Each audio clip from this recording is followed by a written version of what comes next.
Hello and welcome again to another episode of Hempire. I am Pete Bahrenburg, here along with Nick DiFrancesco, CEO and founder of PureWell. How's it going today, Nick? Pete, I'm doing great. Just getting over 4th of July, and we have a great guest on today. I'm talking about one of the best pound-per-pound UFC fighters ever to compete in the octagon.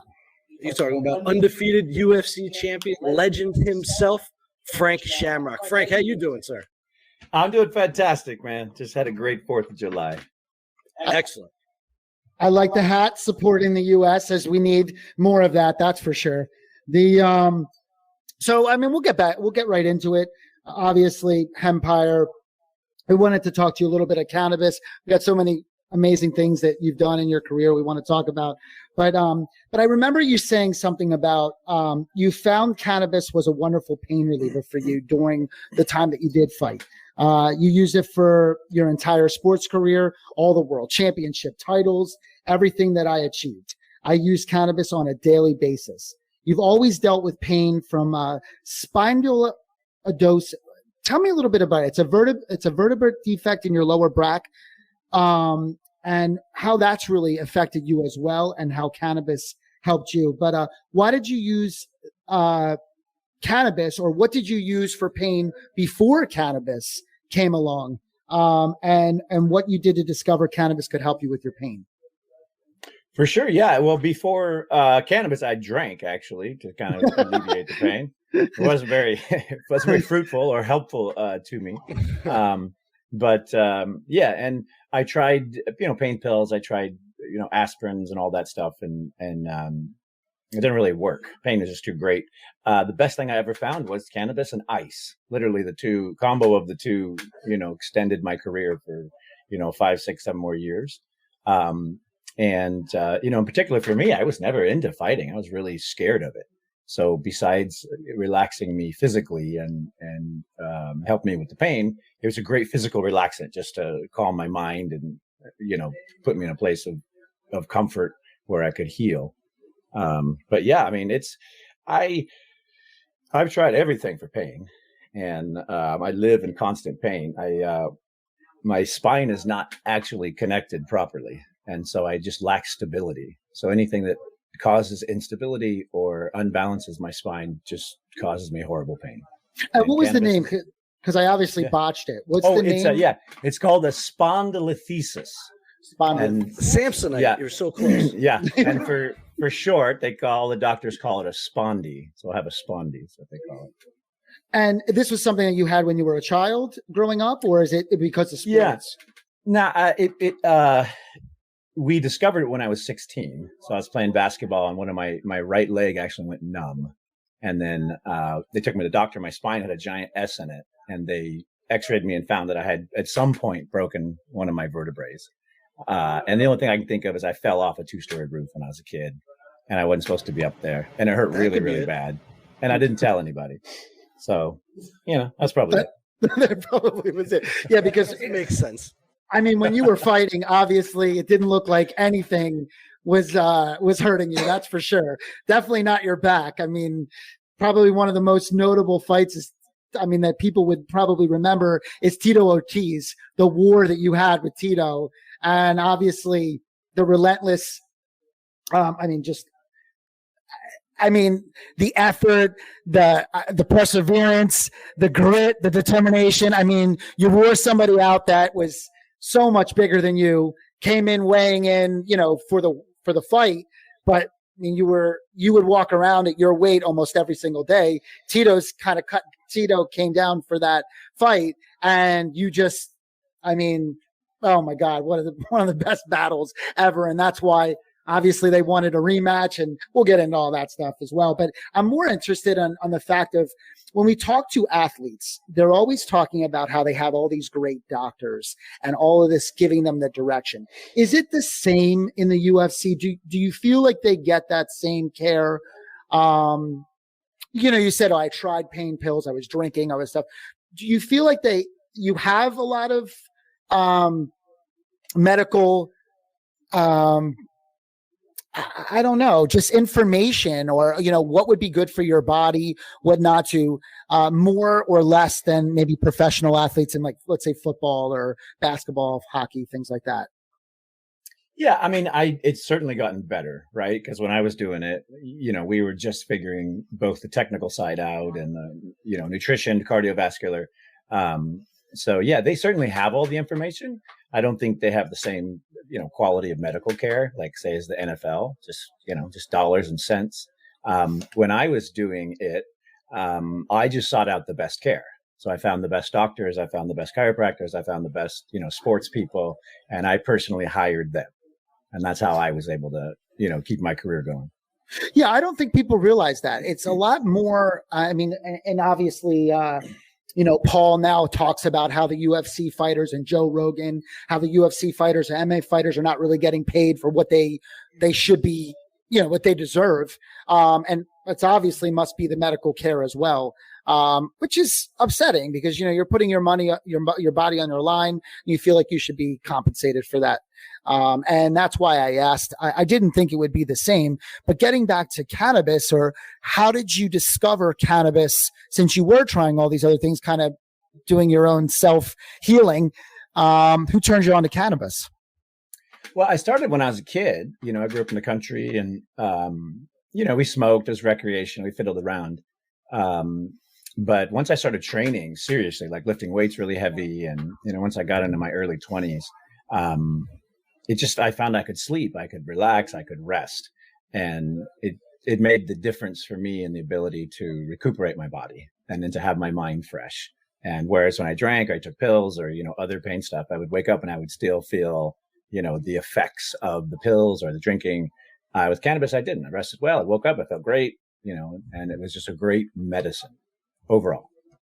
Well, it was kind of interesting because I remember you were saying that you had to stop a little bit before the fight because of testing and things like that. And we'll get into it. I think that's changed a little bit now. But did you feel like there was a drop off? Okay, because you said you don't really like to fight, right? You didn't really want to fight and get into that.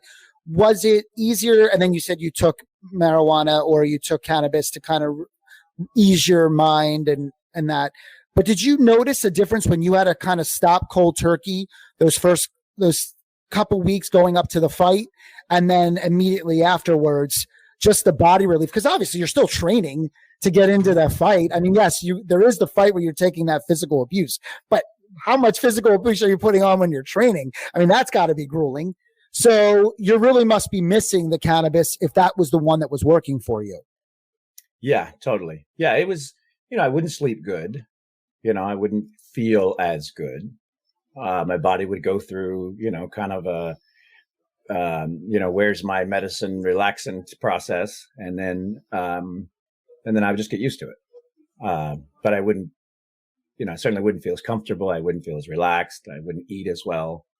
Couldn't recover in your training, I'm sure. Yeah. But, and then, you got to think the stress of training for 3 months, to perform for 10 minutes, it's just a lot of energy for one moment. And leading up to that, it just takes a tremendous amount of focus and discipline to stay prepared and perform. Cannabis, kept me in that space. Without it, it was just a little more frustrating. But trust me, as soon as I won, it's right back on my regiment. Right, exactly. And it's because I remember you saying you felt very conflicted about keeping it private. Talking about cannabis back then, how we are now.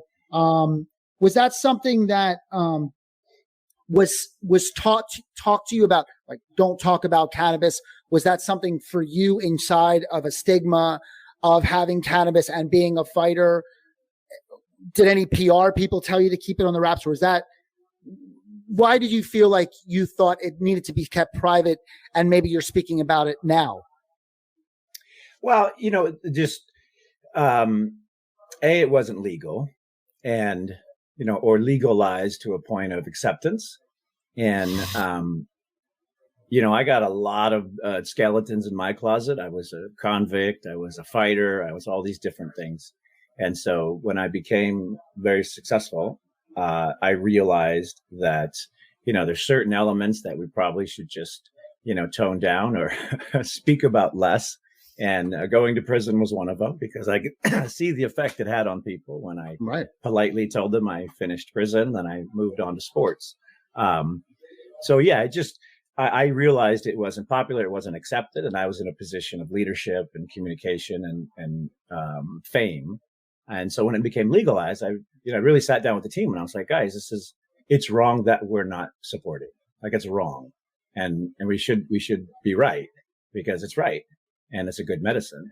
And we got some pushback, but I was very intent on it because it's truthful and it's helping people. But yeah, nobody ever said anything. It was all me. But there was a time when you could not talk about it. And was there a lot of other guys doing the same thing? Like, where you found that, all of a sudden, secret smokers, everybody was hiding in the corner doing it? Yeah. Well, everybody was doing it because, if you experiment, you'll find it's a better medicine than all the other medicines out there for physical performance. So if you just hang out in sports long enough, you'll realize, it's a really good medicine. So it's more accepted to just chew some Vicodins around the room and then keep this pot smoking under wraps, which is insane. 100%. Unbelievable. This is what, again, we get frustrated every time we have these conversations. Well, it looks like they're getting it right. Since late August, positive cannabis tests have no longer triggered fines and suspensions of the UFC fighters, though athletes can still face punishment from state athletic commissions. How do you feel cannabis could benefit fighters now that they don't have to worry about drug tests, meaning they can dose all the way up to fight time, right after, during, and all that grueling training that you were talking about, that it could have probably benefited you then?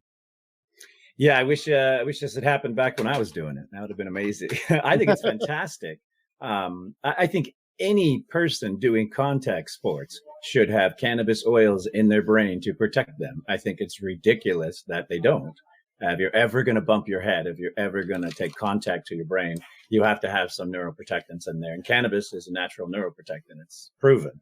So it's insane that anybody goes into a contact sport and is not consuming neuroprotectants. What everybody is finding is it's just a better medicine. And all this illegality, all this stuff, it has nothing to do with science. The science is clear. It's just stigma and BS and racism and immigration and all this other stuff that's really tied to this. It has nothing to do with the actual medicine itself. So yeah, I applaud the sport. We're going in the right direction, and another 100 years we'll be there.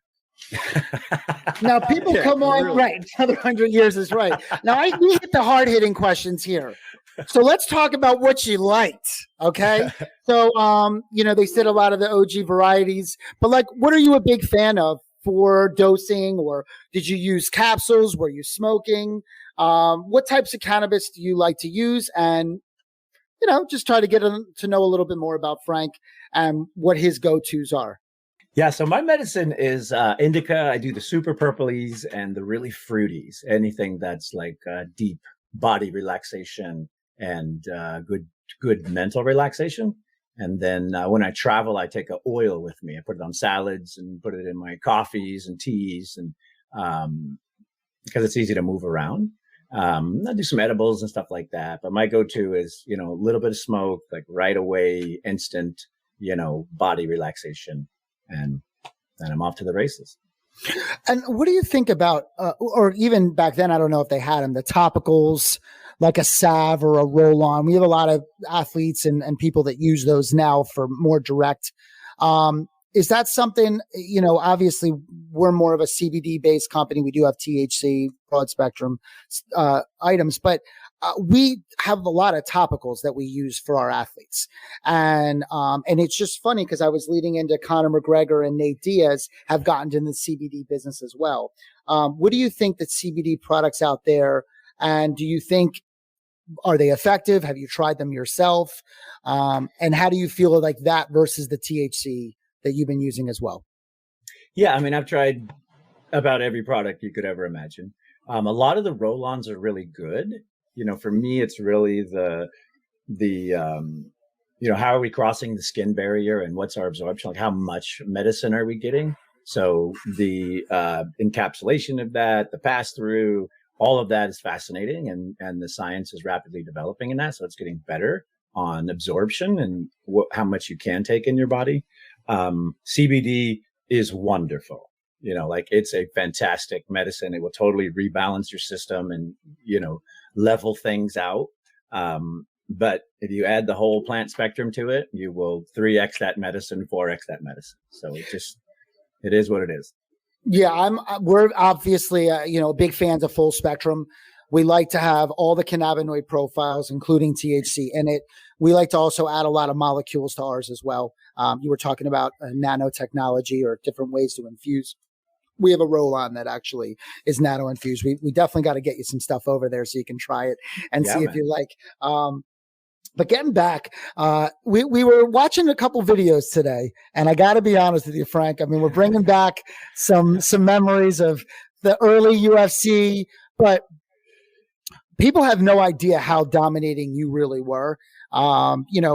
Of course, everyone knows Ken, and but a lot of things that you did for not just the UFC, for mixed martial arts as a whole, of training techniques and things like that. And that's why I thought it was kind of interesting as well. Somebody that had created all these new training methods, all these different types of ways to be successful in the octagon. Because what I loved about conditioning, of course, all doing cannabis. So obviously we know that there's a lot of benefits and it doesn't hinder you. But what I thought was cool was you were the first most well-rounded fighter. You used to go into fights knowing exactly what your opponent did, and you kind of prepared for that. And I feel like people don't realize that when a lot of these guys came in back in the day, they didn't have a specialty. They had one specialty, but they weren't rounded. And that was the one thing with you, is like, you wanted to go to the ground, we could do it. You wanted to strike, you could do it. Obviously, they can try. It's not like they can necessarily do it. Right. Of course. And then having some of the fastest knockouts. I mean, still holds the record for the fastest knockdown ever. We went through a little, and we won't get into this deep, but one of the guys that you did take out was Igor, who ended up having to retire from the UFC and becoming Pete. Who's the bodyguard that he was the bodyguard for? Oh, that would be Big Head Epstein. Which was kind of interesting when we watched that, of everything that's going on, of course, with Epstein and Maxwell and everything else. So it was kind of funny. So you beat him so bad he had to retire, and then he became, a bodyguard for not the best man, to be honest with you. But I just thought it was amazing that they kind of, even Dana White to this day, didn't give you the credit that you deserve because you wanted to build another brand. I know how you exposed Kimbo Slice as a flash in the pan, and he was 18 seconds. I mean, you did things that people needed to hear, wanted to hear, should have heard. And the UFC was the empire, and you kind of went against that. What inspired you to just kind of do things different, retire on top, which was amazing that you did that as well. It just seems like you always did things by your own beat of your own drum. And I guess, did that come from your childhood, or you can focus on anything that I just talked about, however you want to answer. Sure. Well, I'm a pretty smart dude, and I realized that what we're doing is crazy. Fighting in a cage is insane, and people are going to get hurt, and it's just ridiculous. And so I really, truly never really wanted to fight. And the fact that I ended up there was, just really bad life choices and decisions I'd made. So I really felt like I had nothing else in my life. And that was it. I was going to fight and become successful, or I was going to, spend my life in prison. So I had a real strong desire to do it. And then, when I got there, it was a bunch of tough guys, but nobody really knew what was going on. And I grew up on the streets, and I learned to survive. So I learned that you need to learn this stuff. Like, somebody has to figure it out. Somebody has to figure all this stuff out. And when I went around and met people and I talked to them, I'm like, hey, this is my question. And I realized nobody was telling me the truth because nobody knew the answer. And so I went, all right, well, let's go figure this out. And that's what I did. But I never really wanted to fight. That's my secret. Everything I did was to get out. I was always trying to get out. That's why you ended it so quick. You didn't want to stick around in there. Get out, man. Yeah. So all my everything I did was so that I could get out of this game and move to another world, industry, career, etc. But along the way, I got really passionate about it. And I really fell in love with the study. My goal was to be the first complete fighter and the best fighter in the world. And I accomplished that. And then after that, I was like, wow, it's not enough. So there's more to do. So we started working on the sport, and then we started working on the rules, and then we started working on leagues, and all of that, put me in a position where, I was against the machines, and I'm okay with it because at the end of the day, I got out, I got my money, I got my brains and my body, and I was very successful at it. And cannabis was one of the best tools, and the study of martial arts. And that's what I recommend those two items to everybody I come across. Well, yeah. And talk to me, because you got away from your brother. And then you started your own with two other guys. And you started basically your own training, because again, it's kind of like, you could give a man a fish, or you could teach him how to fish and he can he could, eat forever. And the truth is that's kind of what you did. You really did change the face of martial arts on training methods and things. And I guess, how did you come up with that? Is that just all self-taught? Were these kind of a collective efforts with the two other guys? What made you, and then how far did that go after? Because I know you did a lot of endurance, a lot of different tactical training. I mean, you could tell us a little bit more about how you changed the face of MMA by doing the tactics that you were doing. For sure. Yeah. But when I started, I didn't know anything about the sport. I'd been in prison, so I didn't even see it. Like, I didn't even know what was happening. So it was a very fresh experience for me. And then, my very first experience was Ken beating the hell out of me for, an hour. And that was my sort of intro. But what it did for me is nobody had ever beaten me up. Nobody had ever, kicked my ass before. So it kind of woke up my spirit, like, hey, this can't be happening to me. And so it did light a fire, like, ooh, I got to figure this out. And then, of course, I didn't want to get beat. But yeah, for me, it's funny because I just met this Hawaiian group. I moved to Carlsbad. I met all these Hawaiians. In Hawaii, it's the only place in the world where the UFC has never left television. So they have a full sport growth life cycle. In America, when I became a rock star and did all the stuff I did, we got kicked off of cable. So the audience had shrunk by 90%.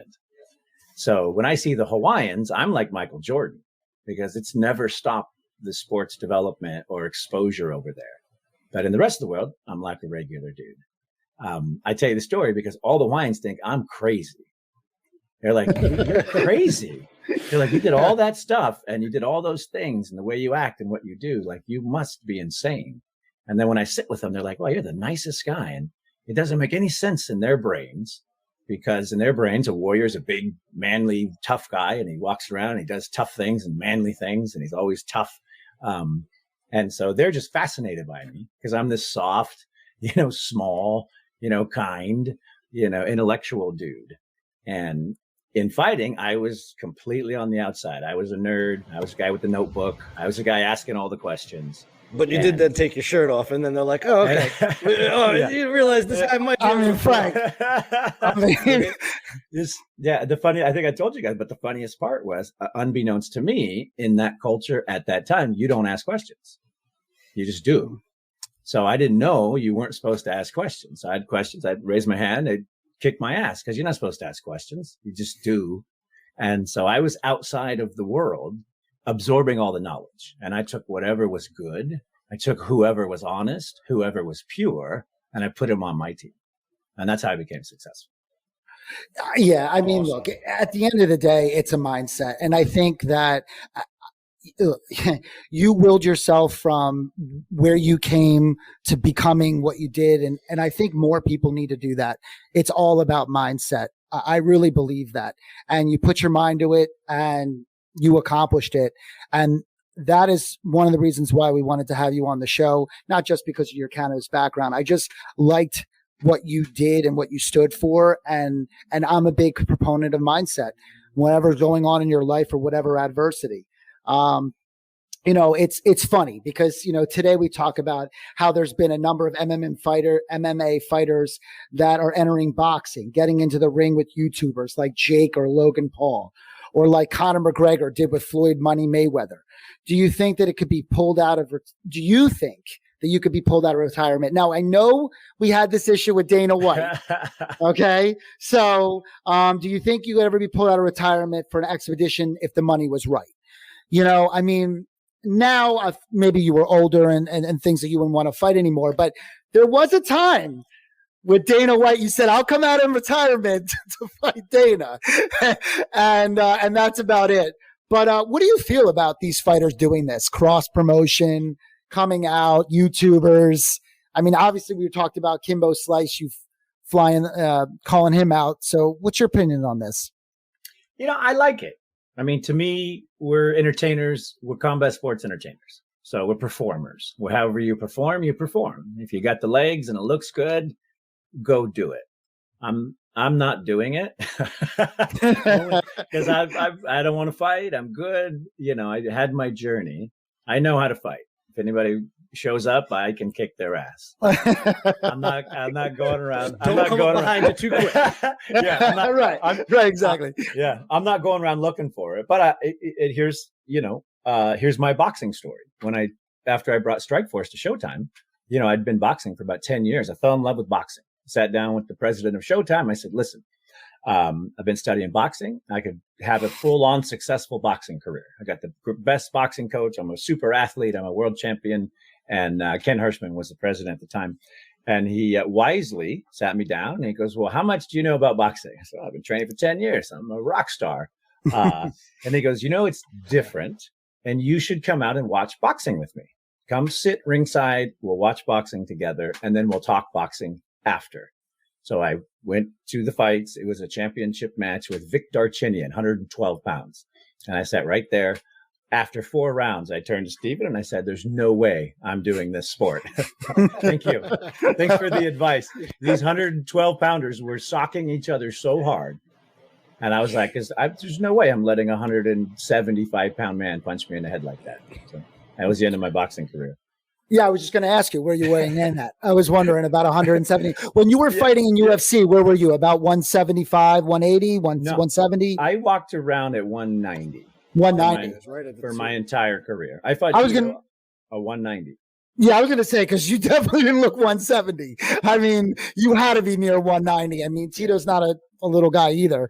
He's huge. So the fact is that that was amazing to watch that. So what do you suggest going forward, or what do you think that people should be doing, or what are you doing anything in cannabis moving forward? Are you doing anything in cannabis or to forward the narrative?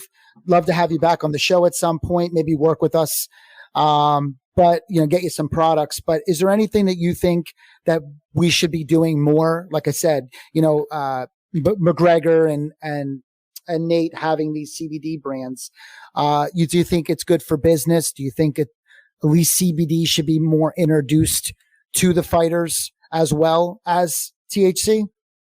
Yeah, I think all of it's good for business. I think all of it's good for people. Like in general, this is a medicine that grows naturally on the earth. It's good for people, period. So the more people that can have it, the more people that can, access this medicine, the better.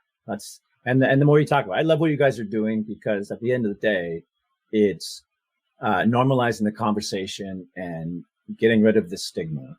And when people have real conversations about it, I just had a conversation with one of my clients about cannabis and sex, and she's a woman in her 60s.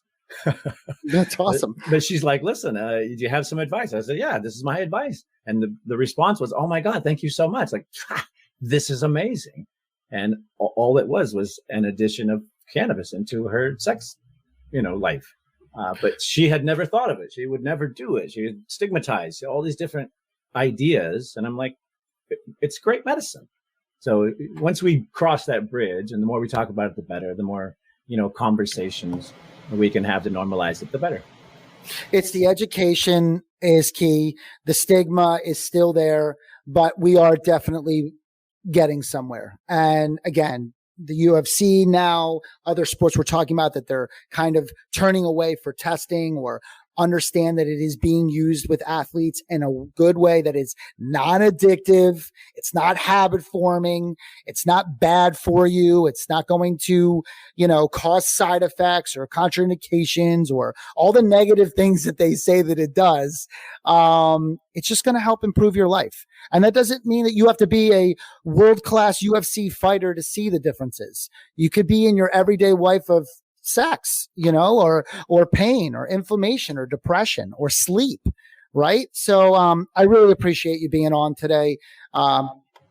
It's been obviously enlightening, but fun to get to talk to you and to reminisce about a couple of I grew up watching you. So I loved every minute of it.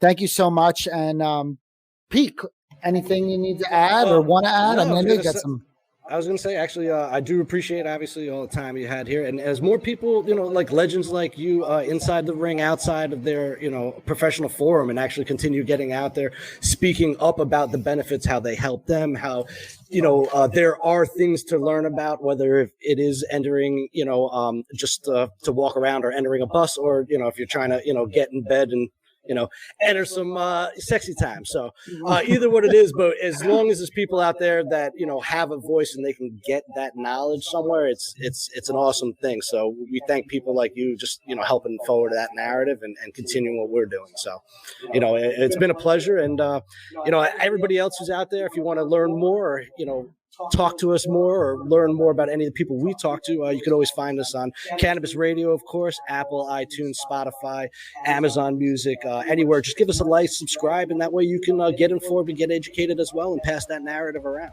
Thank you again, Frank. I really appreciate it. And if you want, stay up a couple more minutes. We could talk after the show. Cool.